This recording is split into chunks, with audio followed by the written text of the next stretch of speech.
नमस्कार दोस्तों, आपके अपने टिक्का मुंडार चैनल में आपका स्वागत है। दोस्तों, हमारा देश यानी भारत देश सेक्स के मामले में विश्व गुरु था प्राचीन भारत। और दोस्तों, इसी के बारे में हम आपको बताने जा रहे हैं कि किस प्रकार भारत देश सेक्स के मामले में विश्व गुरु था। तो चलिए दोस्तों, बिना टाइम वेस्ट किए स्टार्ट करते हैं। कामसूत्र के रचयिता वात्स्यायन से कई सौ साल पहले यूनानी साहित्य में काम की अवधारणा पर व्यापक चर्चा हुई थी। प्लेटो का मानना था कि काम किसी पर अधिकार जमाने की आकांक्षा है। सिम्पोजियम में यूनानी नाटककार अरिस्टोफेंस ने भी एक ऐसे समय का जिक्र किया था जब मानव अपने आप में परिपूर्ण हुआ करता था और उसे किसी दूसरे की जरूरत नहीं पड़ती थी।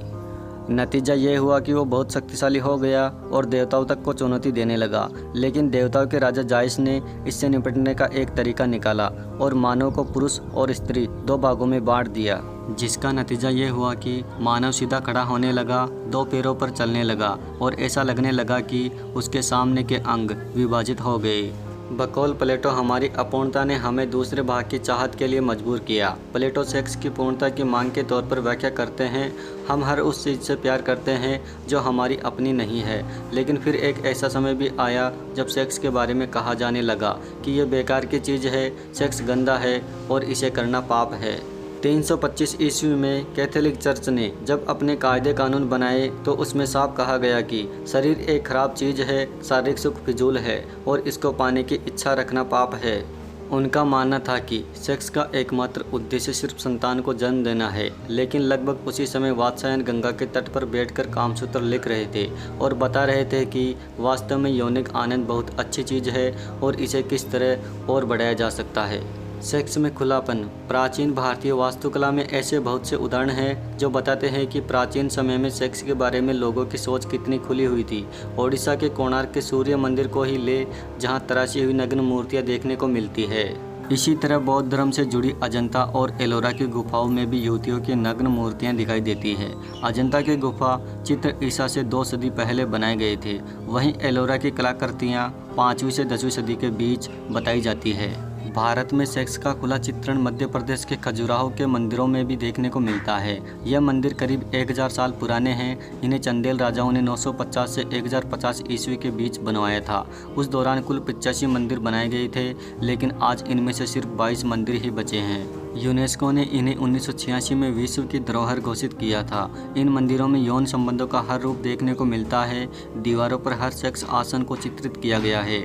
यहाँ पर 3 लोग एक साथ यौन संबंध बनाते हुए देखे जा सकते हैं। एक अनोखी बात यह है कि भारत में जहाँ समलैंगिकता अभी तक कानूनन अपराध था, उसी देश के प्राचीन मंदिर में समलैंगिकता को मूर्तियों के द्वारा समझाया गया है।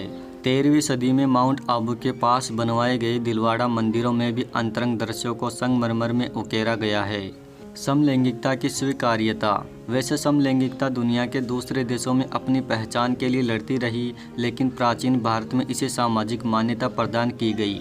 अमरदास विल्हेम की किताब तृतीय प्रकृति, people of the third sex, understanding homosexuality, transgender identity through Hinduism में मध्यकालीन और संस्कृत ग्रंथों के शोध के बाद साबित किया गया है कि समलैंगिकता और तीसरा लिंग भारतीय समाज में हमेशा मौजूद था। इस पुस्तक में कामसूत्र को उद्धृत करते हुए कहा गया है कि एक ज़माने में महिला समलैंगिकों को स्वरानी कहा जाता था। यह महिलाएं दूसरी महिलाओं से शादी करती थी। उन्हें थर्ड जेंडर और सामान्य समाज के बीच आसानी से स्वीकार किया गया है। इसी किताब में समलैंगिक पुरुषों को क्लीव का नाम दिया गया है। उन्हें नपुंसक पुरुष कहा गया है, जो अपनी समलैंगिक प्रवृत्ति के कारण महिलाओं में रुचि नहीं रखते थे। विवाहेतर संबंधों की बात। प्राचीन भारत में स्त्री या पुरुष का किसी अन्य स्त्री या पुरुष से विवाहेतर संबंध बनाना भी अपराध नहीं होता था और इसको सामाजिक मान्यता मिली हुई थी।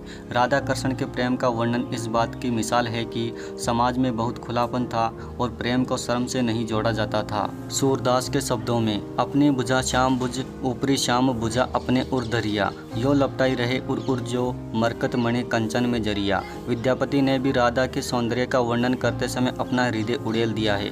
वे राधा को एक सामान्य नायिका की तरह चित्रित करते हैं, हालांकि वे अच्छी तरह जानते हैं कि राधा कृष्ण पूज्य हैं, आराध्य हैं। उनके काव्य में राधा कहती है कि हंसी हंसी पहु आलिंगन देल, मनमत अंकुर कुसुमित बेल, जब निवि बंद खसा ओल कान, तोहर शपथ हम कीछु जदि जान।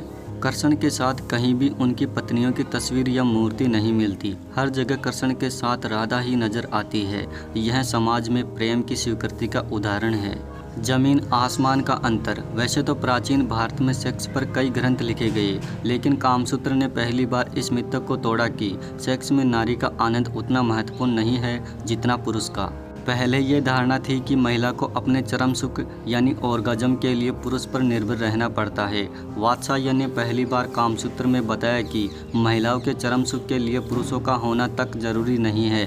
एक प्रेमी के रूप में भी मर्द और औरत में बहुत फर्क होता है और उनकी यौनिकता यानी सेक्सुअलिटी के स्रोत में भी जमीन आसमान का अंतर होता है। वात्स्यायन कहते हैं, पुरुष की सेक्स इच्छाएं आग की तरह हैं जो उसके जननांगों से उठकर उसके मस्तिष्क की तरफ जाती है। आग की तरह वो बहुत आसानी से भड़क उठते हैं और उतनी ही आसानी से बुझ भी जाते हैं। इसके विपरीत औरत की सेक्स इच्छाएं पानी की तरह है जो उसके सिर से शुरू होकर नीचे की तरफ जाती है। उनको जगाने में पुरुषों की अपेक्षा अधिक समय लगता है। ओके दोस्तों, अगर आपको हमारा वीडियो ज़रा सा भी अच्छा लगा और दोस्तों ऐसे वीडियोज और पाने के लिए हमारे चैनल को सब्सक्राइब कर लीजिए और साथ में उस बेल आइकन को दबा दीजिए। और दोस्तों अगर आपको हमारा वीडियो ज़रा सा भी अच्छा लगा तो दोस्तों हमारे वीडियो को लाइक कर दीजिए और दोस्तों इस शेयर बटन को दबा के आप अपने दोस्तों को शेयर भी कर सकते हो। ओके दोस्तों, मिलते हैं अगले वीडियो में।